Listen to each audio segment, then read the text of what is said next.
ప్రార్థన చేసుకుని ప్రభు సహాయాన్ని వేడుకుందాం. ప్రేమగల మా తండ్రి, ఈ యొక్క ఉదయకాల సమయంలో మీ మందిరంలో చేరి నేను స్తుతించి ఆరాధించి కనపరచుకు ఇచ్చిన తరుణం కొరకు వందనాలు చెల్లించుకుంటూ వస్తుంటున్నాం. మాకు ప్రభా తండ్రి వరముగా అనుగ్రహించబడినందుకే స్తుతిస్తుంటున్నా. చెప్పనా సఖ్యమును మహిమాయుక్తమైనటువంటి ఆనందము సంతోషము నీవి లోకంలోనికి రావడం ద్వారా మాకు అనుగ్రహించినందుకు వందనాలు చెల్లించుకుంటున్నాం. అది నిన్ను విశ్వసించడం చేత ప్రభా మా పాపంలో ప్రాయశ్చిత్తం కలుగడం ద్వారా నీవు మాకు ఇచ్చినటువంటి నిత్య జీవము అనేటువంటి వరమును బట్టి స్తుతిస్తూ, అలాగే ప్రభా తండ్రి నిత్య జీవ జలమును మీరు మాకు ఇచ్చినందుకే స్తుతిస్తూ, ప్రభా నీవే నిత్య జీవపు మాటలు గలవాడు ప్రభా. కాబట్టి నీ అద్దకు వచ్చి ఉంచినా మేము ఎక్కడికి వెళ్ళగలం ప్రభా? ఎవరు మాతో మాట్లాడగలరు ప్రభా? ఈ లోకంలో ఏది క్షేమకరమైనది లేదు. ఏ మాట విన్నా ప్రభా అది బూతుగాను, ఏ మాట విన్నా మాకు నిరుత్సాహంగాను, ఏ మాట విన్నా ప్రభా అది మాకు క్షేమాన్ని ఇవ్వదు. కాబట్టి నీవే నిత్య జీవపు మాటలు గలవాడవు ప్రభా. నిత్య జీవపు ఊట నీ యందు కలదు, కావున నీ యొద్దకు వచ్చి ఉంటున్నాం.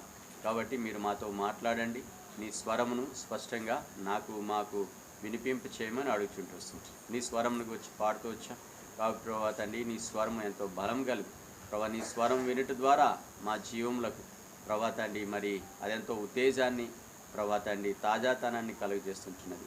ఓ ప్రభా తండ్రి చల్లని నీరు ఎట్లుండెనో అలాగే దూరదేశపు నుండి వచ్చినటువంటి వార్త అట్లేండును.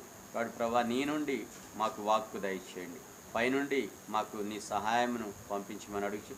మరొకసారి నిలబడుచున్నటువంటి నేను అల్పుడినని బాలుడినని లేఖనాల విషయాలు ఇంకను ఓ ప్రభా ఎంతో అవుతండి నీ యొక్క అభిషేకము అభ్యాసము అవసరమైనదని మీ సన్నిధిలో ఒప్పుకుంటూ వస్తూ వచ్చిన వారిని బట్టి స్తుతిస్తుంటున్నాం. ఎవరైతే రాలేకపోయింటున్నారో వారితో మీరు మాట్లాడుతూ రండి ప్రభా. లైవ్ ద్వారా అయినా వారు పాలు పొందడానికి సహాయం చేస్తూ రండి ప్రభా తండ్రి. మరి వచ్చి సౌండ్ సిస్టమ్ అంతటిని మీ స్వాధీనంలో ఉంచుకోవాల్సిందిగా మనవి చేస్తూ వస్తూ మరొకసారి ప్రభా నన్ను మీరు యొక్క పోషణ తీసుకుని వస్తూ మీ సిలువ చాటును మరుగుపరిచి నన్ను నేను తగ్గించుకుంటూ వస్తూ మీ నామాన్ని హెచ్చిస్తూ ప్రభా నీవి లోకంలోనికి రావడం ద్వారా ప్రభా మాకు కలిగినటువంటి గొప్ప సంతోషము ఆనందాన్ని మేము ఇతరులతో కూడా పంచుకుని దానిని మా జీవితాలకు అన్వయించుకుని ద్వారా ప్రభా తండ్రి ఇంకా నువ్వు రానున్న దినాల్లో నీ కొరకు ఓ ప్రభా తండ్రి నీ రాకడ కొరకు మమ్మల్ని మేము సిద్ధపరచుకునే వారంగా చేస్తున్నామని అడుగుచు వందనాలు స్తోత్రాలు చెల్లించుకుంటూ వస్తూ యేసు ప్రభువారి నామములో స్తుతించి ప్రార్థించి అడిగి వేడుకుంటున్నాను తండ్రి, ఆమేన్.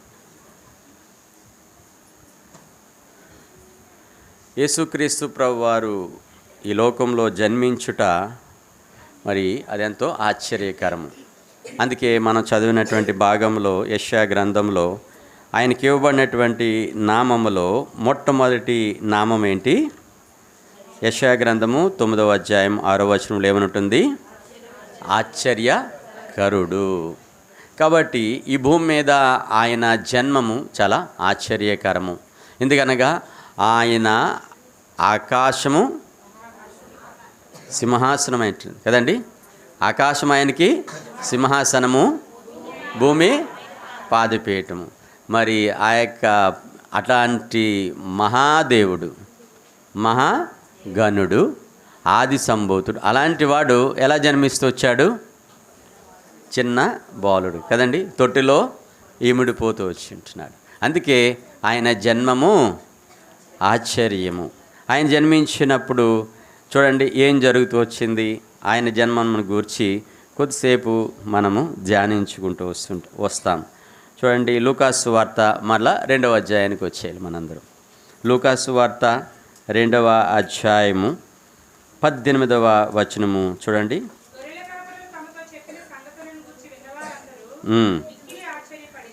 ఆయన జన్మము గూర్చి ఎప్పుడైతే విన్నారో విన్నవారందరికీ కూడా ఏమవుతూ వచ్చింది? ఆశ్చర్యమేస్తూ వచ్చింది. ఎందుకనగా ఆయన ఆశ్చర్యకరుడు. అందుకే ఆయనకు ఆ నామము ఇవ్వబడుతూ వచ్చింది. ఎందుకనగా చూడండి ఆయన ఆశ్చర్యకరుడు అని పిలుస్తూ వచ్చుంటున్నాడండి. మన యొక్క దేవుడు ఎలాంటి వాడంట? ఆశ్చర్యకరుడు అంటే ఓమ్నిపోటెంట్ కదండి. ఆయన సర్వశక్తిమంతుడు అన్నమాట. ఆయన చేసేవన్నీ కూడా కార్యములు ఆశ్చర్య కార్యములు. అందుకే ఆ నామము ఆయనకు ఇవ్వబడుతూ వచ్చింది. కాబట్టి ఆయన చేసే కార్యములు ఆశ్చర్య కార్యములు, ఆయన జన్మమే ఏమవుతుంది, ఆయన ఆశ్చర్యమైనది, ఎంతో మిరక్యులస్ బర్త్ కదండి ఆయన పుడుతూ. అందుకే కీర్తనకారుడు ఏమంటాడు చూడండి, కీర్తనలు 119 14వ వచనము. కీర్తనలు 119 14వ వచనం. కీర్తన 139 14వ వచనము. Psalms 139 verse.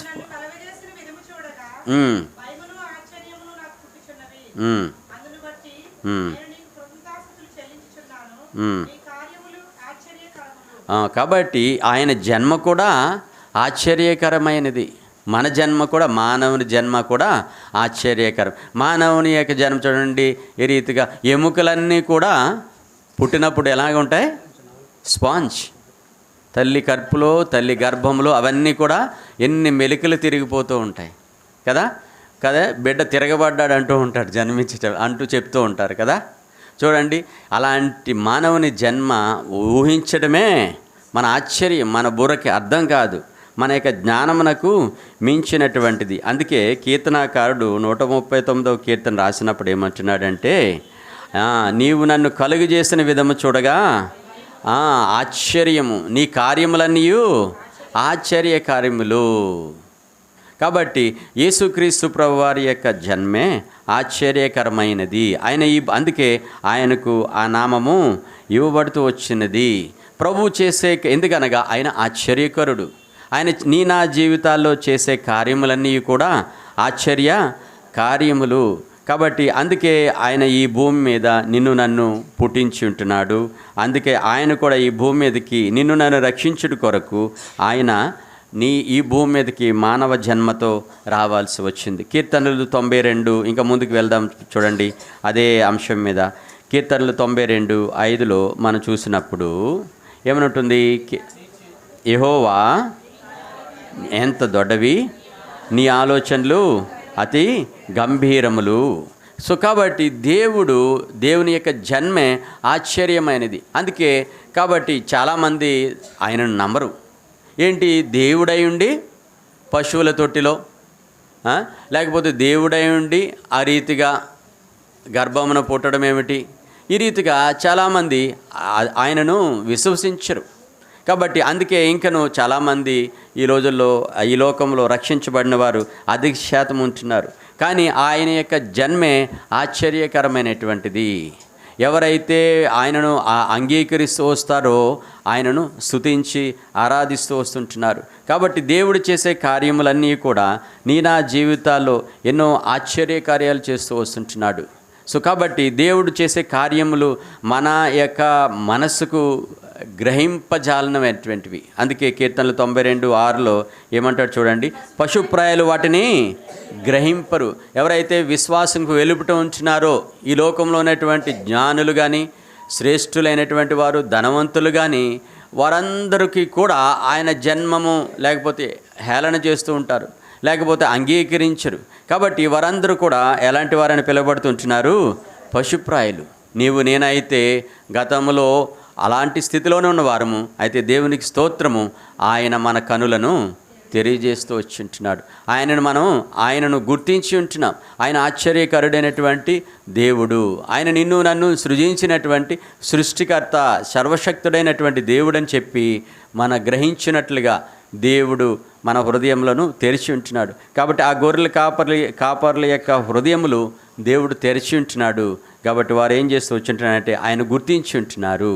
ఎవరైతే, అందుకే మనం రక్షణను గురించి మనం చూస్తూ వచ్చి ఉంటున్నాం.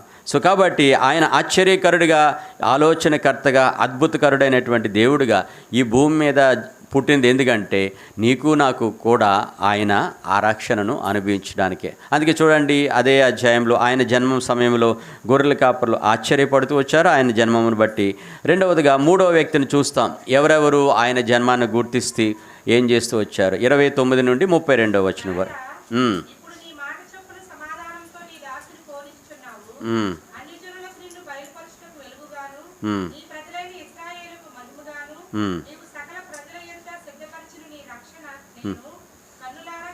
దేవునికి స్తోత్రం. నేను కూడా ఆ రక్షణను కనులారా చూచి విశ్వసించి ఆ రక్షణ కొరకై మనము స్తోత్రము చెల్లిస్తూ వచ్చి ఉంటున్నాం. అందుకే రక్షణ గురించి నేను ఎక్కువగా ఆరాధన వర్తంలో చెల్లించలేదు, ఎందుకంటే ఇప్పుడు ధ్యానించాలని చెప్పి. ఏంటంటే ఆయన ఇచ్చినటువంటి రక్షణ ఆ యొక్క సుమయోను గుర్తిస్తూ వచ్చి ఉంటున్నాడు. ఆయన పుట్టింది ఎందుకంట మనలను రక్షించుట కొరకు, ఈ భూమి మీద మానవ మాతృలైనటువంటి నిన్ను నన్ను రక్షించుట కొరకు ఆ దేవాది దేవుడు, ఆయన అద్భుతకరుడైన ఆశ్చర్యకరుడైనటువంటి దేవుడు నీ కొరకు నా కొరకు కూడా మానవ జన్మం ఎత్తింది. ఏంటంటే ఆయన రక్షణను కనులారా చూచుట కొరకు, ఆయన రక్షణను నేను కూడా అంగీకరించుట కొరకై దేవుడు నీకు నాకు ఆ యొక్క రక్షణను అనుగ్రహిస్తూ వచ్చి ఉంటున్నాడు. అందుకే హెబ్రీ పత్రిక 2వ అధ్యాయము 4వ వచనంలో రక్షణ గురించి ఏం చెప్పబడుతుంది? సో గ్రేట్స్, నీ రక్షణ ఎంతో గొప్ప రక్షణను మనకు ఆయన ఇచ్చి ఉంటున్నాడు. సో అనేక మంది ఈ రక్షణను నిర్లక్ష్యపరుస్తుంటున్నారు. అయితే నీవు నేను కూడా రక్షించబడి ఉంటున్నాం. ఆ రక్షణను చాలామంది రక్షణలోనికి వచ్చి ఉంటున్నారు. ఇంకా కొంతమంది రాలేని వారు కూడా ఉంటున్నారు. కొంతమంది ఆ యొక్క రక్షణ అంటే ఏంటో గ్రహించి ఉంటున్నారు, కానీ దాన్ని అంగీకరించడం లేదు. అనగా వింటున్నారు ఓకే యేసుక్రీస్తు ప్రభు రక్షకుడని, అయితే దానికి ముందుకి ఇంకను వెళ్ళలేకపోతుంటున్నారు. అనగా అందుకే నీవు నేను కూడా ఎవరైతే రక్షణను పొంది ఉంటున్నారో, యేసుక్రీస్తు ప్రభు వారు రక్షకుడని, ఇది రక్షణ అనేది గొప్ప విలువైనదని గుర్తించుంటున్నారో వారందరూ కూడా ఇంతకుముందు గత కొద్ది నిమిషాల ముందు ఏం చేస్తూ ఉంటున్నారు? రక్షణ పాత్రను చేతబుచ్చుకుని ఆరాధిస్తూ ఉంటున్నారు. ఆ రక్షణ పాత్రను ఎవరైతే పొందుకుని ఉంటున్నారో వారు ప్రార్థిస్తారు. కీర్తనలు 116:13 ఉంటున్నాను, నీ రక్షణ పాత్రను చేతపుచ్చుకుని నీ నామమునే నేను ప్రార్థించేదను, ఆరాధించేదను. కాబట్టి అందుకోసమే ఆయన నామము ఇవ్వబడుతుంది. ఆశ్చర్యకరుడు అనేటువంటి నామము ఇవ్వబడుతూ వచ్చింది. ఎందుకనగా ఆయన ఆశ్చర్యకారుడు. ఆయన చేసే ఆశ్చర్యకార్యములు పశుప్రాయాలు వాటిని గ్రహింపలేరు. దేవునికి స్తోత్రం. మనకు అటువంటి బుద్ధిహీనతలో నుంచి పశుప్రాయులైనటువంటి మనలను దేవుడు రక్షించి నీకు నాకు కూడా ఆయన యొక్క రక్షణను కనులారా చూడడానికి దేవుడు కలుగజేస్తుంటున్నాడు. ఎందుకనగా రక్షణ యెహోవాది. రక్షణ ఆయన ఆధీనంలోనే ఉంటుంది. ఆయన తప్ప మరొక రక్షకుడు లేడు. యెషయా గ్రంథము 11వ అధ్యాయం 43వ అధ్యాయము 11వ వచనం చూడండి, ఏమని సెలవిస్తుంటున్నది? యెషయా గ్రంథం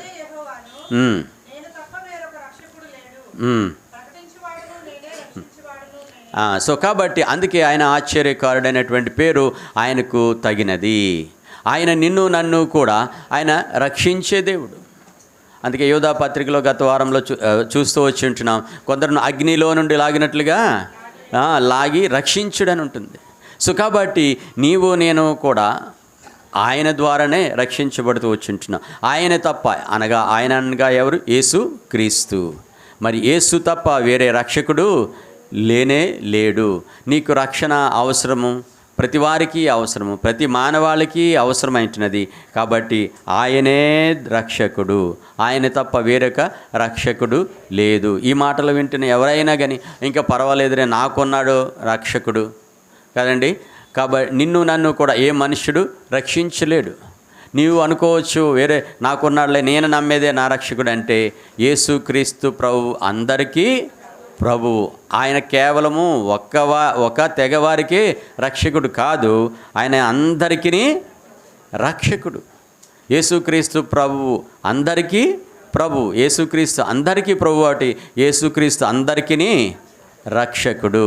కాబట్టి ఆయన ద్వారానే నీవు నేను కూడా ఆ రక్షణలోనికి రావాలి. కాబట్టి నిన్ను నన్ను కూడా రక్షించుడు కొరకై ఆయన ఈ భూమి మీదకి వచ్చి ఉంటున్నాడు.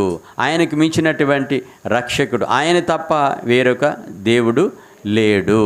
కాబట్టి నువ్వు అనుకోవచ్చు, మనం అనుకోవచ్చు, లేకపోతే నా రక్షకుడు నాకున్నాడు అనుకుంటే, అయితే ఆ రీతిగా నీవు ఈ నామము తప్ప కదండి. ఏ నామము? అపోస్తల కార్యములు 4వ అధ్యాయము 12వ వచనంలో ఉంటూ వస్తుంటున్నది. ఆయనే రక్షకుడు. ఆయన నామము ద్వారానే నీవు నేను కూడా రక్షింపబడతావు. నీ జీవితమునకు రక్షణ కావాలంటే, నీ కుటుంబమునకు రక్షణ కావాలంటే నీవు నేను కూడా ఏ నామమున? యేసు నామము తప్ప వేరొక నామము లేదు, యేసు నామములోనే నీ పాపముల నుండి నీవు రక్షించబడతావు. కాబట్టి నీవు ఆ నామమునే నువ్వు అంగీకరించబడతా. మరొక నామము ద్వారా ఎవరికి కూడా తప్ప పాపములకు రక్షణ అనేటువంటిది కలగదు. ఈ లోకంలో నీవు నేను కూడా రక్షించబడాలంటే విధిగా నీవు ఆయన యందు విశ్వాసం ఉంచాలి. నీవు ఆయన ద్వారానే నీ పాపములకు రక్షణ కలుగుతూ ఉంటున్నది. అందుకే ఎవరైతే పాపములను బట్టి రక్షించబడి ఉంటున్నారో, పాపములు క్షమించబడి ఉంటున్నాయో, వారందరూ కలిసి ఆయన రక్షణ బట్టి సంతోషించేవారుగా ఉంటారు. అదే ఆరాధన అని పిలుస్తాం, అదే స్తుతి ఆరాధన అని చెప్తూ ఉంటాం, కృతజ్ఞతాస్తులు చెల్లించడం అంటాం. కాబట్టి ఆరాధన అనేది నీలో నుండి ఎప్పుడు వస్తుందంటే, నువ్వు ఎప్పుడైతే నీ పాపములను క్షమించబడి ఉంటున్నాయో, ఎప్పుడైతే నీ యొక్క స్వభావము పశుప్రాయుడైనటువంటి నీ స్వభావం మారుతూ వచ్చిందో, అప్పుడు నీవు యెహోవాను బట్టి నువ్వు సంతోషించదు. ఆయన రక్షణ పాత్రను చేతపుచ్చుకుని నేను కూడా ఆయనను ఆరాధించదు. మూడవదిగా చూసినట్లయితే చూడండి, లూకాసు వార్త 2వ అధ్యాయము 14వ వచనంలో, ఆయన జన్మించుడి ద్వారా ఈ భూమి మీద గొర్రెల కాపర్లు ఆశ్చర్యపడుతూ వచ్చారు. ఆ తర్వాత సిమియోను ఆయన రక్షణను కన్నులారా చూచి ఉంటున్నాడు. నేను కూడా ఆయన రక్షణను కనులారా విని చూచి ఉంటున్నాం, చెవులారా విని మనము రక్షకుడని ఆయనను అంగీకరించి ఉంటున్నాం. మూడవదిగా చూసినట్లయితే చూడండి, 2వ అధ్యాయము లూకాసు వార్త 14వ వచనములో,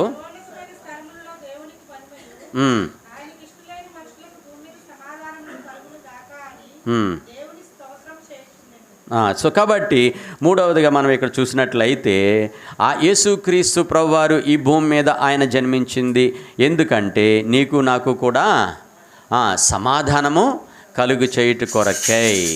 నీకు నాకు కూడా ఈ భూమి మీద సమాధానము ఎలాగ లభించిందంటే, యేసుక్రీస్తు ప్రభువారు ఈ భూమి మీద జన్మించడం ద్వారా నీకు నాకు కూడా సమాధానము కలుగుతూ వచ్చింది. కలుగు చేయడానికే ఈ భూమి మీద జన్మిస్తూ వచ్చింటున్నాడు. అందుకే పౌలు ఎఫెసీయులకు రాస్తూ 2వ అధ్యాయంలో చాలా చక్కని మాటలు అక్కడ రాస్తూ ఉంటాడు. చూడండి, ఎఫెసీ పత్రిక 2వ అధ్యాయము 4వ వచనం, 14వ వచనం, 14వ వచనం, ఎఫెసీ 2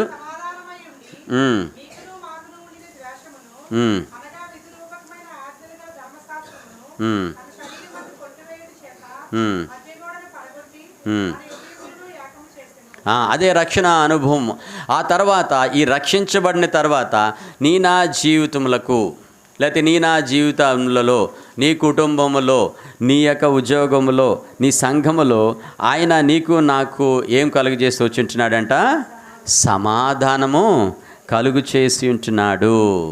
కాబట్టి గతంలో అయితే ఒకరికొకరు విరోధులుగా ఉన్నవారు ఇప్పుడు ఒకే సంఘములోను, ఒకే రొట్టెలో, ఒకే బలలో పాలు పొందేవారిగాను, చేతులు కలపని వారు ఇప్పుడు చేతులు కలిపేవారిగా దేవుడు చేస్తూ ఉంటున్నాడు. అది దేనివలనంటే యేసుక్రీస్తు ప్రభువారు ఈ లోకంలో జన్మించడం ద్వారా ఈ భూమి మీద ఆయనకిష్టులైన వారికి, అనగా ఆయన నామమును ఎవరైతే అంగీకరిస్తూ వచ్చారో, రక్షించబడి ఉంటున్నారో, యేసుక్రీస్తు ప్రభువారిని రక్షకుడిగా అంగీకరించుంటున్నారో, వారి యొక్క జీవితాల్లో మనలందరినీ కూడా సమాధానపరిచి ఆ సమాధానము మనకి అనుగ్రహిస్తూ వచ్చి ఉంటున్నాడు. సో కాబట్టి ఆయన ఈ లోకంలో జన్మించడం ద్వారా ఆయన నీకు నాకు ఆయన సమాధానాన్ని కలుగు చేస్తూ వచ్చి ఉంటున్నాడు. అందుకే యెషయా గ్రంథము 9వ అధ్యాయము 6వ వచనంలో మనం చదువుతూ వచ్చి ఉంటున్నాం, ఆయనకు మరొక నామము ఇవ్వబడుతూ వచ్చింది. ఏమిటి? సమాధాన అధిపతి. ఈ లోకంలో నీకు సమాధానం కావాలి, నీ కుటుంబంలో నీకు సమాధానం కావాలంటే నువ్వు ఏ క్రియలు చేసినా ఆ సమాధానము దొరకదు. నువ్వెన్ని మొక్కునా లేకపోతే నువ్వెన్ని రకాల ప్రయాసపడినప్పటికీ కూడా సమాధానం అనేది ఈ భూమి మీద నీకు లభించదు. నీ ప్రాణములకు సమాధానము, శాంతి నీకు కావాలంటే నేను కూడా, లేకపోతే ఈ లోకంలో ఉన్నటువంటి ప్రతి మనిషి కూడా, ప్రతి మానవునికి కూడా, ప్రతి దేశమునకు కూడా సమాధానం అవసరమే. అది కావాలంటే నేను కూడా విధిగా యేసుక్రీస్తు ప్రభువారి నామాన్ని ఒప్పుకోవాలి, ఆయన నామమందు విశ్వాసం ఉంచాలి. అప్పుడు మాత్రమే నీకు సమాధానము కలుగుతుంది. కాబట్టి యేసుక్రీస్తు ప్రభువారు ఈ భూమి మీద జన్మించడం ద్వారా ఆయనకి ఇష్టలైన మనుషులకు, అనగా ఆయన నామమందు విశ్వాసం ఉంచిన వారికి వారి జీవితాల్లో సమాధానము కలుగుతుంది. సో కాబట్టి నీకు నాకు కూడా సమాధానం కావాలంటే నీవు నేను కూడా ఆయా పరిస్థితులు గుండా మనం వెళ్తూ ఉండవచ్చు ఈ లోకంలో. అయినప్పటికీ క్రీస్తు అనుగ్రహించే సమాధానము ఏం చేస్తుందంట? ఫిలిప్పీ పత్రిక 4వ అధ్యాయము 7వ వచనంలో చూడండి. ఈ లోకంలో క్రీస్తుని అంగీకరించినా కానీ నీవు ఆయా పరిస్థితులు గుండా వెళుతూ ఉండవచ్చు. నీవు అనేక శ్రమల గుండా, లేకపోతే శోధనల గుండా, నీవు రకరకాలైనటువంటి పరిస్థితుల గుండా నువ్వు వెళుతున్నప్పుడు క్రీస్తు అనుగ్రహించేటువంటి సమాధానము చూడండి. ఫిలిప్పీ 4:7.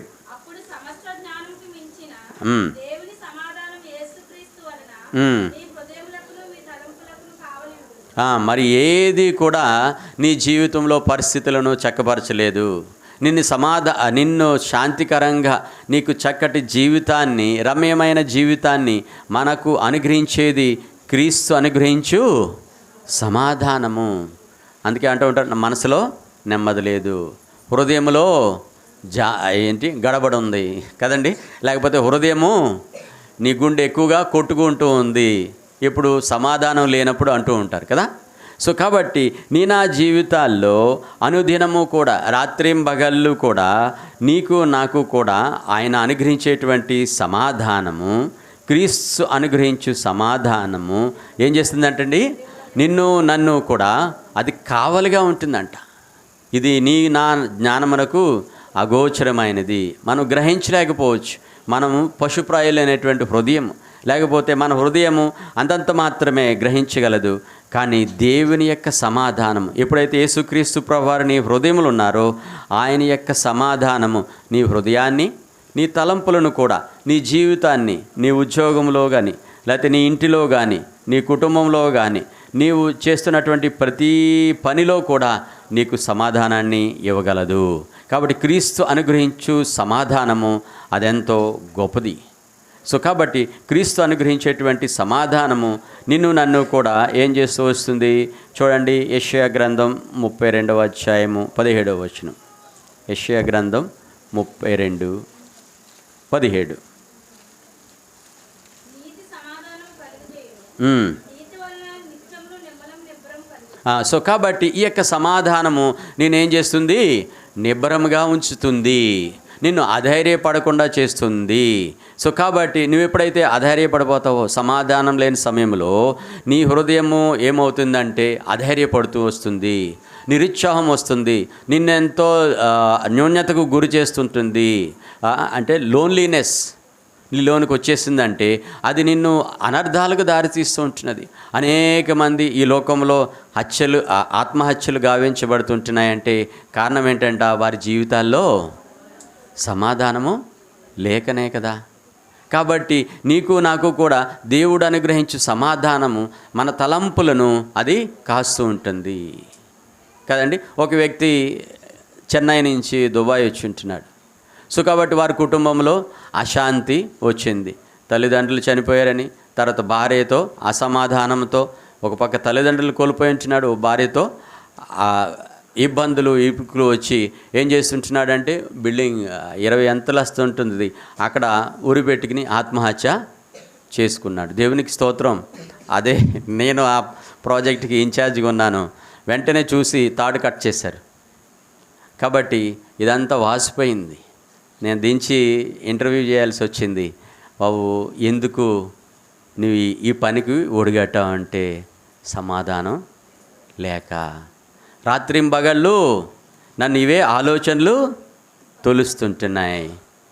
కాబట్టి నాకు కోస్తా తమిళ్ వచ్చు, కాబట్టి ఆ తమిళ్లోనే నువ్వు దేవుని నమ్ముకో, కాబట్టి నీకు సమాధానం కలుగుతుంది. లేకపోతే ఏంటంటే ప్రతిరోజు రాత్రి ఆ తలంపులు అతన్ని ఎక్కడికి నడిపిస్తుంటున్నాయి?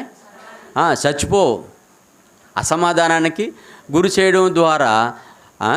కాబట్టి నా జీవితాల్లో కాబట్టి అసమాధానం ఏం చేస్తున్నదంటే మనలను అనర్థాలకు దారితీస్తూ ఉంటుంది. నిబ్బరం లేకుండా ఆ వ్యక్తి బహుశా పంపించేసాం తన రాష్ట్రానికి, తన ఊరికి.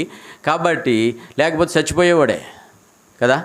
కాబట్టి తనకును నష్టము, నాకును నష్టము, అందరికీ నష్టమే. కాబట్టి అసమాధానము శాంతి లేకపోవడం వల్ల నీ జీవితంలో, నీ కుటుంబంలో అది అనర్థాలకు దాల్చిస్తుంది. అయితే యేసుక్రీస్తు ప్రభువారు ఏమంటున్నాడు, లేకపోతే బైబిల్ ఏం చెప్తుంది చూడండి, యెషయా 32:17 నీతి సమాధానము కలుగు చేయును, నీతి వలన నిత్యము నిమ్మలము నిబ్బరము కలుగును. దేవుని ప్రజలకు, ఎవరైతే యేసుక్రీస్తు ప్రభువును అంగీకరించుంటున్నారో, ఆయనను రక్షణను అంగీకరించిన వారికి, వారి యొక్క జీవితాల్లో ఆయన సమాధానం కలుగు చేసే దేవుడు. కాబట్టి ఆ సమాధానం నేనేం చేస్తుందంటే నెమ్మదిగా ఉంచుతుంది. కూల్ డౌన్, లేకపోతే నేనున్నాను కదా. అందుకే యేసుక్రీస్తు ప్రభువారు తన శిష్యులతో ఏం సెలవిస్తూ వచ్చి ఉంటున్నాడు, యోహాను సువార్త 14వ అధ్యాయం, యోహాను సువార్త 14వ అధ్యాయము 1వ వచనం.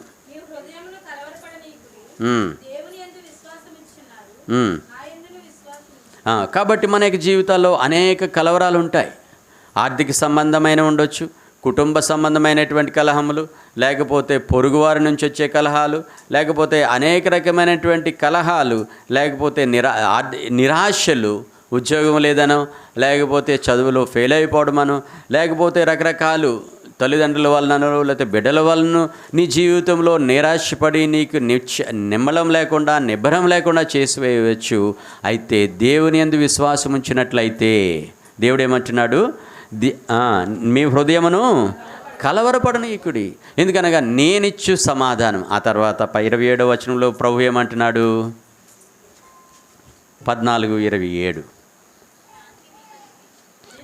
శాంతి మీకు అనుగ్రహించి వెళ్ళుచున్నాను, నా శాంతిని మీకు అనుగ్రహించుచున్నాను, లోకమిచ్చినట్లుగా నేను మీకు అనుగ్రహించట్లేదు. మీ హృదయమును కలవరపడనీయకుడి, వెరవనీయకుడి. కాబట్టి దేవుడిచ్చే సమాధానము కదండి, దేవుడిచ్చేటువంటి సమాధానము ఎంతో మృదువైనటువంటిది. కాబట్టి మనకి జీవితంలో ఈ లోక సంబంధమైనటువంటి సమాధానం కలిగించేటువంటివి అనేకమైనటువంటి వస్తువులు ఉండొచ్చు, లేకపోతే అనేకమైనటువంటి సూత్రాలు ఉంటాయి కదండి. వచ్చి యోగా చేయండి, మీ జీవితాలకు నెమ్మది కలుగుతుంది, లేకపోతే సమాధానం వచ్చేస్తుంది అంటారు కదండి. నువ్వు ఎన్ని గంటలు కూర్చున్నా అదే కదండి. ప్రధానమంత్రి నుంచి చిన్న గల్లీలో ఉండేవారి వరకు కూడా చెప్పేది అదే, యోగా చేయండి మీకు సమాధానం వచ్చేస్తుంది. అది కలగదు. నువ్వు అయితే నిజమైనటువంటి సమాధానము, నిజమైనటువంటి శాంతి ఎక్కడ ఉంటున్నది, సమాధాన అధిపతిలో ఉంచినది. అందుకే ఆయనకు ఆ పేరు ఇవ్వబడుతూ వస్తున్నది. ఏంటి, సమాధాన అధిపతి అని ఆయనకు పేరు. కాబట్టి ఆయనకు పేరు పెట్టబడింది. ఆయనే సమాధానానికి ప్రిన్స్ ఆఫ్ పీస్, ఆయనే సమాధాన అధిపతి. కాబట్టి నీ జీవితంలో వ్యక్తిగతంగా నీకు, తర్వాత నీ కుటుంబమునకును, ఆ తర్వాత నీ యొక్క ఊరు ప్రాంతం వారికిని, ఆ తర్వాత నీ పట్టణస్థులకును, నీ దేశమునకును దేవుడు సమాధానము అనుగ్రహిస్తూ వస్తాడు. కాబట్టి అలాంటి ఈ క్రీస్తును కలిగి ఉన్నప్పుడు కూడా కొన్నిసార్లు చూడండి, ఇర్మియా ఏమంటాడు, 29వ అధ్యాయం 29:11 దేవుడు నీ పక్షాన నా పక్షాన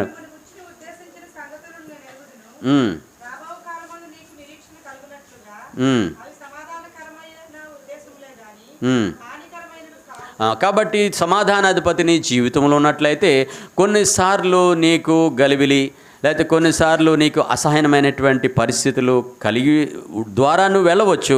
అయితే సమాధానాధిపతి నీ హృదయంలో ఉన్నట్లయితే, సమాధానాధిపతి నీ ఇంటిలో ఉన్నట్లయితే, సమాధానాధిపతి నీ సంఘంలో ఉన్నట్లయితే, సమాధానాధిపతి నీకు ఉద్యోగంలో నీకు ఉన్నట్లయితే, ఆయన ద్వారా నీకు కొన్ని పరిస్థితులు కలగవచ్చు, అసహనం కలిగించేది, అననుకూలమైనటువంటి పరిస్థితులు. కాబట్టి నీ జీవితంలో సంభవించవచ్చు. అయితే దేవుడు ఏమంటున్నాడు, నేను మిమ్మల్ని గూర్చి ఉద్దేశించిన సంగతులు నేను ఎరుగుదును, రాబో కాలమందు మీకు నిరీక్షణ కలుగునట్లుగా అవి సమాధానకరమైనటువంటివే.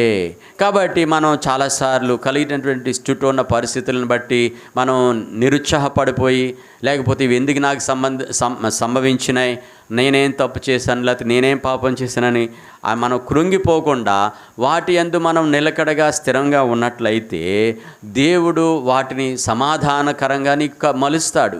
అందుకే నీవు నేను కూడా ఆయన యందు నిరీక్షణ పెట్టుకోవాలి. రోమాపత్రిక 5:5 ఉంటుంది, ఈ నిరీక్షణ పెట్టుకునే వాడు ఎన్నడూను సిగ్గుపడదు. ఈ నిరీక్షణ మిమ్మలను సిగ్గుపరచదు. యేసుక్రీస్తు ప్రభువారు నీ పక్షాన నా పక్షాన కలిగి ఉన్నటువంటి ఉద్దేశములు ఎల్లప్పుడూ కూడా సమాధానకరమైనవే. అందుకే యెషయా ఏమంటాడంటే 38:17లో చూడండి, హిజ్కియా ఏమంటున్నాడు తన జీవితం ఏంటంట, ఆయాసం కలగకపోయి ఉన్నట్లయితే ఆ నెమ్మదిని క్రీస్తు అనుగ్రహించు సమాధానము నీవు నేను అనుభవించాలంటే కొన్నిసార్లు నీవు నేను కూడా దేని గుండా వెళ్ళాలి? ఆయాసకరమైనటువంటి మార్గము గుండా, అంటే మరణకరమైనటువంటి మార్గము గుండా. అక్కడ హిజ్కియాకి మరణకరమైనటువంటి రోగము కలిగి ఉంటుండగా నీ ఇల్లును చక్కబెట్టుకోవాలంటే నీకు నాకు కూడా కొన్నిసార్లు దేవుడు ఆ యొక్క ఆయాసకరమైనటువంటి పరిస్థితులు, నెమ్మది లేనటువంటి పరిస్థితులు కలుగజేస్తాడు. ఎందుకంటే దేవుడిచ్చే సమాధానాన్ని నీవు నేను కూడా అనుభవించుట కొరకే. హిజ్కియా జీవితంలో ఏమంటున్నాడు? మిక్కుటమైనటువంటి ఆయాసము నెమ్మది కలుగుటకే కదండి. నా జీవితాల్లో కలిగేటువంటి కొన్ని పరిస్థితులు, అనానుకూలమైనటువంటి పరిస్థితులు, లేకపోతే దరిద్రత కూడా నీకు నాకు కూడా దేవుని సమాధానాన్ని నీవు నేను కూడా అనుభవించడానికి దేవుడు పరిస్థితులను కలుగజేసేవాడు. అందుకేమంటాడు? అవి సమాధానకరమైనవే కదండి, హానికరమైనవి ఏమాత్రము కావు. కాబట్టి మనం నిరుత్సాహపడకుండా ఎందుకు ఇలా జరిగిందని మనం కన్నీరు విడిచి 4 ప్రార్థనా రిక్వెస్ట్లు ఎక్కువ పంపించకుండా నువ్వు మౌనంగా ఉన్నట్లయితే, దేవుని యందు నిరీక్షణ ఉంచి విశ్వాసం ఉంచిన దేవుడు మీ హృదయమును కలవరపడనీకి రండి సెలవిచ్చినటువంటి దేవుని యందు నీ విశ్వాసం ఉంచుతూ దానిలో కొనసాగుతూ ఉన్నట్లయితే దేవుడు వాటన్నిటినీ సమాధానకరంగా పరిస్థితులను మార్చగల దేవుడు. ఎందుకనగా ఆయనే సమాధాన అధిపతి. కాబట్టి నా జీవితంలో కుటుంబంలో సమాధానం అవసరమైనట్లయితే మనం ఎక్కడో దూర ప్రాంతాలకు వెళ్తే వచ్చేయదు, లేకపోతే మూలకెళ్ళి మౌనంగా నీవు యోగా చేస్తే వచ్చేయదు, లేకపోతే నువ్వు మౌనంగా కూర్చున్నట్లయితే నీకు వచ్చేది. కానీ నీ యొక్క సమాధానము, క్రీస్తు అనుగ్రహించు సమాధానము ఆయన యొద్దకు వచ్చుడు ద్వారానే, ఆయన ద్వారానే దేవుడు నీకు నాకు కలుగజేస్తాడు. ఎందుకనగా ఆయన పేరే సమాధాన అధిపతి. తర్వాత చూడండి, క్రీస్తు జన్మించిన తర్వాత గొర్రెల కాపర్లు ఆయన జన్మ ఆశ్చర్యకరమదని గుర్తిస్తూ వచ్చారు, గ్రహిస్తూ వచ్చారు. ఆయన ఆశ్చర్యకరుడు, ఆయన్ను సృష్టికర్త అని చెప్పి వారు గుర్తిస్తూ వచ్చుంటున్నారు. రెండవదిగా సిమెయోను ఆయన రక్షణను చూచి అనుభవించి దేవుణ్ణి గణపరుస్తూ వచ్చి ఉంటున్నాడు. మూడవదిగా ఆయన మనుషులకు సమాధానం అనుగ్రహించేవాడు. నాలుగవదిగా 19వ వచనం లూకా 2:19, Luke 2:19.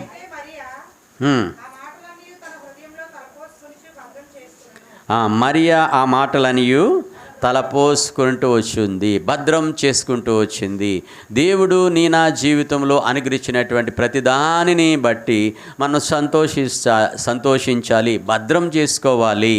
Mary kept in her heart. కాబట్టి మరియా ఉత్తమమైనది ఏర్పరచుకొనెను. లూకా 10:42.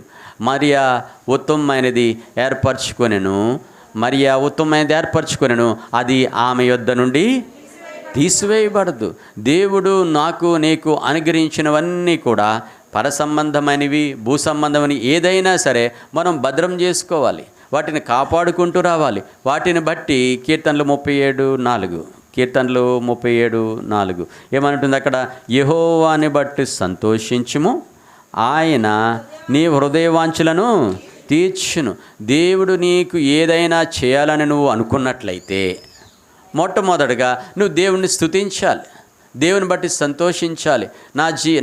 నా దేవుడు సృష్టికర్త, నా దేవుడు నా రక్షకుడు, నా దేవుడు సమాధానాధిపతి అని నువ్వు దేవుణ్ణి బట్టి సంతోషించినప్పుడు ఏమంటుంది ఇక్కడ?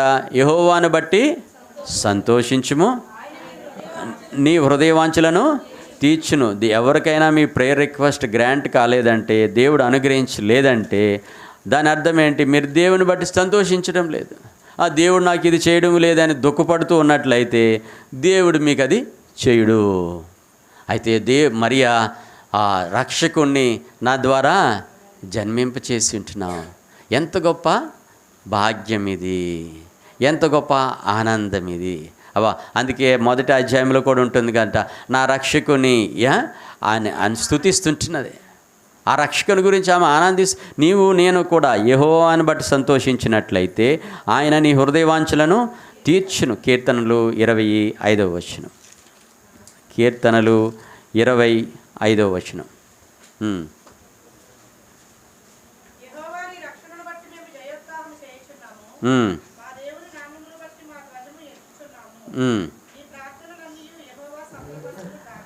దేవుడు నీవు నమ్మిన దానిని, నీవు కోరుకున్న దానిని జీవితంలో చేయాలంటే మొట్టమొదటిగా నీవు ఆయనను బట్టి సంతోషించాలి. ఉత్తమమైనది నువ్వు అది చేయాలి. మరియా ఉత్తమమైనది చేస్తూ వచ్చింది. తన రక్షకుని బట్టి దేవుడు నన్ను వాడుకుని ఈ లోకంలోనికి రక్షకుణ్ణి ఉద్వేవింప చేయడానికి సాధనంగా దేవుడు నన్ను వాడుకుంటూ వచ్చింటున్నాడు. అందుని బట్టి సంతోషిస్తూ వచ్చింది.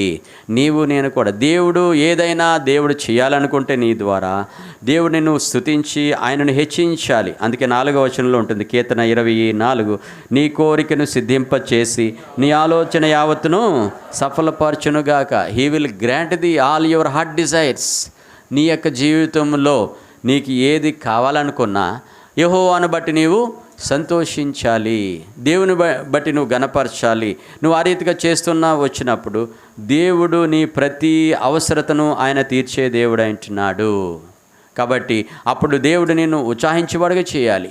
అందుకే పౌలు ఏమంటాడు చూడండి, తనకు ఇవ్వబడినటువంటి 2వ తిమోతి 4వ అధ్యాయం, 2వ తిమోతి 4వ అధ్యాయము 7-8 వచనాలు. 2 తిమోతి 4:7 and 8.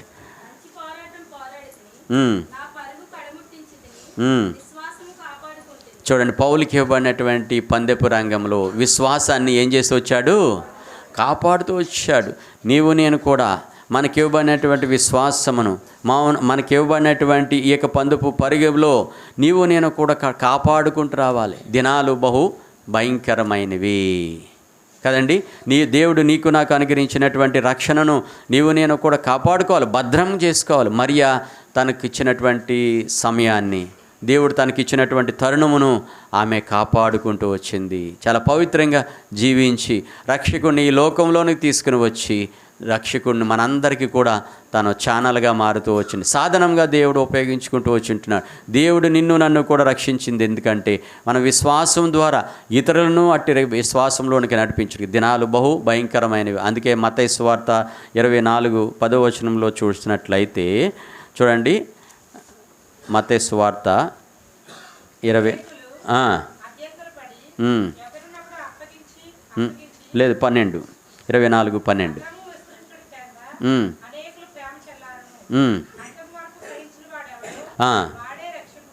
వాడే నీవు అంతం వరకు నీ విశ్వాసాన్ని కాపాడుకున్నట్లయితే దేవుడు అనుగ్రహించినటువంటి రక్షణను బట్టి ఆయన సన్నిధిలో ఆయనతో పాటుగా కూడా నీవు ఉండగలవు. లేకపోతే దినాలు చెడ్డవి, విశ్వాసులే తమ విశ్వాసమును కోల్పోయేటువంటి పరిస్థితులు మన మధ్యలో రాబోతుంటున్నాయి రానున్న దినాల్లో. ఎందుకనగా ఆయన రాకడకు గుర్తుగా ఇవన్నీ కూడా జరుగుతున్నాయని చెప్పి ఈ అధ్యాయంలో చెప్పబడుతూ ఉంటున్నాయి. కాబట్టి నీ దేవుడు నీకు నాకు ఇచ్చినటువంటి విశ్వాసము అమూల్యమైనటువంటిది. ఆ విశ్వాసాన్ని నువ్వు ఎలా కాపాడుకుంటున్నావు? పౌలు అంటున్నాడు, నేను మంచి పోరాటము పోరాడి తిని నా విశ్వాసము కాపాడుకుంటున్నా. అంతము వరకు పౌలు కాపాడుకుంటూ వచ్చిన తన విశ్వాసాన్ని. నీవు నా సంగతి ఏమిటి? మన పరుగు పందెం మధ్యలో ఉంటున్నాం, ఎవరు కడముట్టించిన వారు లేరు. కాబట్టి పౌలు చివరి అంతములో తన చివరి దినాలు ఏమంటున్నాడు? విశ్వాసాన్ని కాపాడుకుంటున్నాడు. నా విశ్వాసం సంగతి ఏంటి? మనం ఏ రీతిగా కాపాడుకుంటూ వస్తుంటున్నాం. కాబట్టి చూడండి, మనకి హెచ్చరించబడుతున్న బలలో పాలు పొందడం ముందుగా యోహాను రాసినటువంటి మొదటి పత్రిక 5వ అధ్యాయము 14వ వచనం చూసినట్లయితే, యోహాను రాసిన మొదటి పత్రిక 1 John 5:18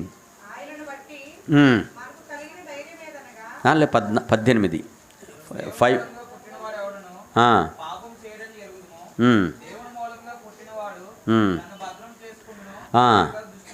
5 దన్ను భద్రము చేసుకొని who ever keeps him pure protects him. కాబట్టి సాతాను వలలో పడకుండా, సాతాను యొక్క చిక్కులలో పడకుండా యూదా ఇస్కరియోతు యేసుక్రీస్తు ప్రభువారిని వెంబడిస్తూ వచ్చాడు. చివరికి ఎక్కడ కాపాడుకున్నాడా? పోగొట్టుకుంటూ వచ్చి ఉంటున్నాడు. కాబట్టి నీవు నేను కూడా ఆయనను వెంబడిస్తూ ఉండవచ్చు, ఆయన విశ్వాసమందు మనం ఉండవచ్చు. కానీ ఎలా ఉంటున్నా? మన విశ్వాసాన్ని కాపాడుకుంటున్నామా, లేకపోతే ఇస్కరియోతు యూదా వలె అప్పగించేస్తున్నామా ప్రభువుని? లేకపోతే నిన్ను నీవే అప్పగించుకుంటున్నావా? కాబట్టి ఆయన రాబోతుంటున్నాడు. రావడానికి ముందుగా నీవు నేను కూడా దుష్టుడి నుంచి భద్రముగా భయంకరమైనటువంటి ఈ లోక సంబంధమైనటువంటి ఉచ్చుల్లో నుంచి నీవు నేను కూడా కాపాడుకుంటూ రావాలి. యూదా ఇస్కరియోతు 30 వెండి నాణేల కోసం కదండి, 30 వెండి నాణేల కోసం తన అపోస్తలత్వమును అమ్మి వేసుకుంటూ వచ్చాడు, అప్పగించేస్తూ వచ్చాడు, విశ్వాసమును కాపాడుకోలేకపోతూ వచ్చింటున్నాడు. కాబట్టి నీవు నేను కూడా బలలో పాల్పు ఆయనతో కలిసి రొట్టెలో ముంచి చేయి వేసిన వాడే, ఆయనతో కలిసి అనేకమైనటువంటి ఆశ్చర్య కార్యములు చూసినటువంటి తన విశ్వాసం ఎక్కడా? యేసుక్రీస్తు ప్రభువారు నీ వెంబడించిన వాడు ఏమైపోయి ఉంటున్నాడు? తన విశ్వాసముని చివరి దినాల్లో ఆయన కాపాడుకోలేకపోతే వచ్చింటున్నాడు. కాబట్టి ఆ రీతిగా ఆయన అట్టి కార్యాన్ని కూడగట్టాల్సి వచ్చింది. కాబట్టి నీవు నేను కూడా మన విశ్వాసం ఎలా ఉంది మనల్ని మనం పరీక్షించుకోవాలి. కాబట్టి 2 కొరింథీ 13:5 చూడండి. 2 కొరింథీ 13వ అధ్యాయం.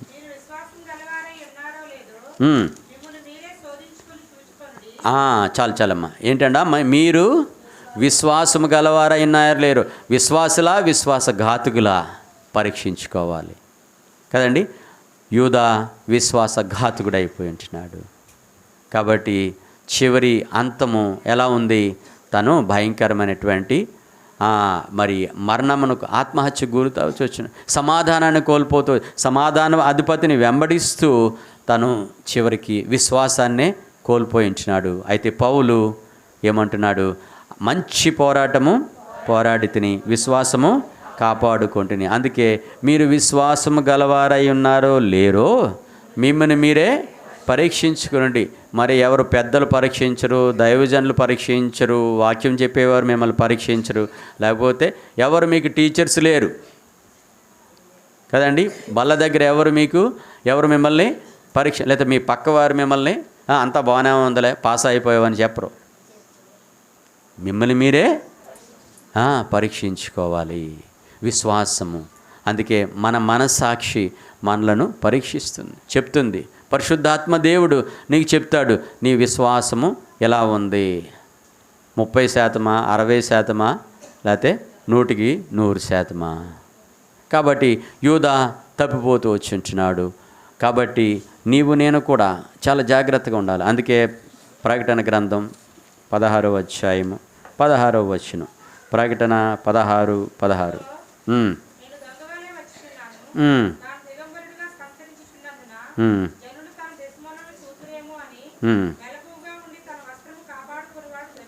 కాబట్టి పరీక్షించుకునే సమయంలో నీవు నేను కూడా మెలకువగా అజాగ్రత్తగా ఉండకూడదు. అందుకే ప్రతిసారి కళ్ళు మూసుకోవడం ఎందుకంటే అదే ఆచారం కాదు. కళ్ళు మూసుకోవడం ద్వారా నీ ఏకాగ్రత నిన్ను నీవు పరీక్షించుకునే విషయంలో అది నీకు సహకరిస్తూ వస్తున్నది. కాబట్టి నిన్ను నీవు జాగ్రత్తగా పరీక్షించుకోవాలంటే నువ్వు గట్టిగా కళ్ళు మూసుకుని ప్లాస్టర్ వేసుకోవడం కాదు, కానీ నీ మనస్సును ఆయన మీద ప్రభువా విన్న వాక్యాన్ని నువ్వు నెమరు వేసుకుంటూ రావాలి. ఎక్కడ నువ్వు తప్పిపోతూ వచ్చి ఉంటున్నావో, ఎక్కడ నువ్వు దేవునికి దూరస్తుడు అవుతూ వచ్చినావో, ఏ విషయంలో నువ్వు దేవునికి ఇచ్చే విషయంలోనా, లేకపోతే దేవుని ప్రేమించే విషయంలోనా, లేకపోతే దేవుని మందిరం విషయంలోనా, లేకపోతే ఎక్కడ అనేది నిన్ను నీవే పరీక్షించుకుంటూ రావాలి. అప్పుడు పరిశుద్ధాత్మ దేవుడు నిన్ను పరీక్షిస్తాడు. మెలకువగా ఉండి తన వస్త్రము కాపాడుకొనివాడు ధన్యుడు. నీకు ఎక్కడ మురికి అంటిందో, లేకపోతే ఎక్కడ నీ జీవితంలో మచ్చ ఉంటున్నదో మనల్ని మనం పరీక్షించుకున్నట్లయితే పరిశుద్ధాత్మ దేవుడు 1 యోహాను పత్రిక 1వ అధ్యాయము 8వ వచనంలో మనం చదువుకుందాం. 8వ వచనం.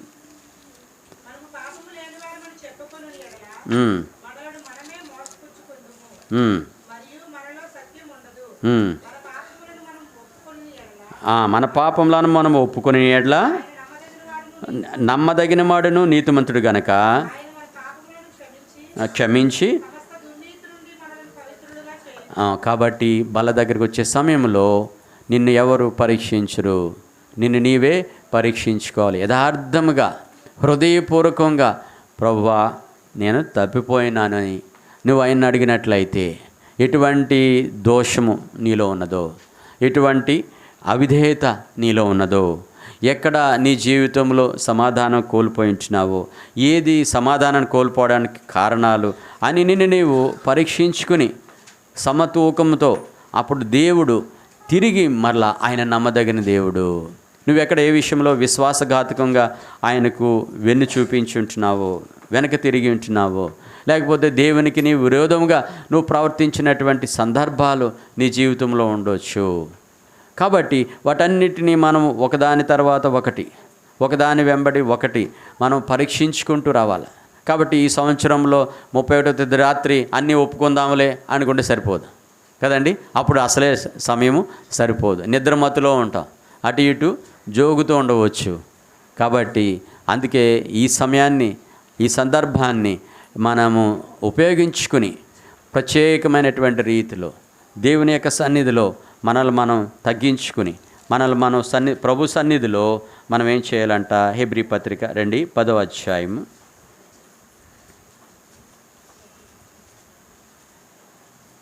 22, 23 వచ్చి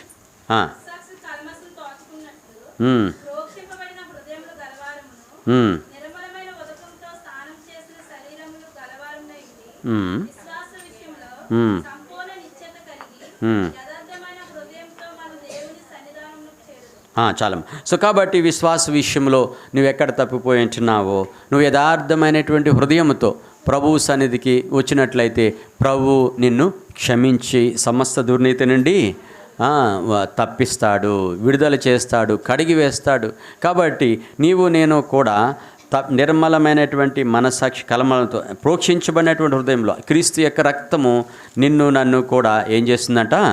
అది కడిగి వేస్తుంది. కాబట్టి నిన్ను నన్ను కూడా శుద్ధి చేయించేది ఆయన యొక్క రక్తమే. ఇప్పుడు ఆయన యొక్క ఎఫెసీ పత్రిక 2వ అధ్యాయము 13వ వచనము. ఎఫెసీ 2:13.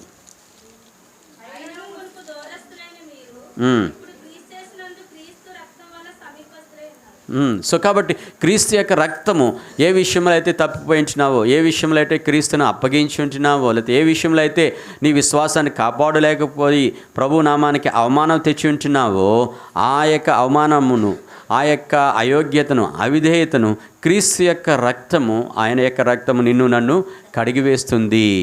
అప్పుడు నీవు నేను కూడా యథార్థంగా తిరిగి మరలా ప్రభువును మన హృదయాల్లో భద్రం చేసుకుని ఆయన యొక్క రాకడను అపేక్షిస్తూ మనము ముందుకు పరిశుద్ధమైనటువంటి హృదయంతో, జీవితంతో ఉండాలని ప్రభువు కోరుకుంటూ వస్తుంటున్నాడు.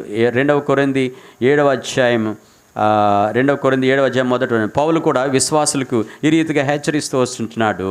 చూడండి 2 కొరింథీ 7:1.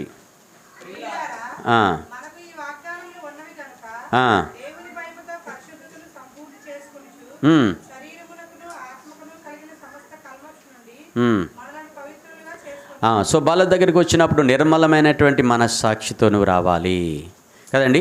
రెండవదిగా మనం చేసినట్లయితే భయముతో రావాలి. దేవుడు ఇక్కడ ఉన్నాడు అని, పరిశుద్ధాత్మ దేవుడు మన మధ్యలో సంచారం చేయుచున్నాడని చెప్పి భయముతో దేవుని సన్నిధికి బల చుట్టూ చేరే సమయంలో మనం ఎవరమైనప్పటికీ కూడా భయముతోను నిర్మలమైనటువంటి హృదయంతో నీవు దేవుని సన్నిధికి యథార్థంగా నువ్వు అడిగినట్లయితే తప్పక దేవుడు నువ్వు ఎటువంటి క్రియ దేవుని విషయంలో చేసినప్పటికీ దేవుడు ఏం చేస్తాడంట? ఆయన మనకు కలిగిన కల్మషమును పవిత్రులుగా చేయును. కాబట్టి క్రీస్తు రక్తము నీ కొరకు నా కొరకు ఆయన ధారబోసి ఉంచిన, అందుకే ఆయన ఈ లోకంలో ఆయన జన్మించినది. ఆయన జన్మమే ఆశ్చర్యకరము. ఆయన జన్మించింది ఆయన, అందుకే ఆశ్చర్యకరుడని పేరు పెట్టబడుతూ వచ్చినది.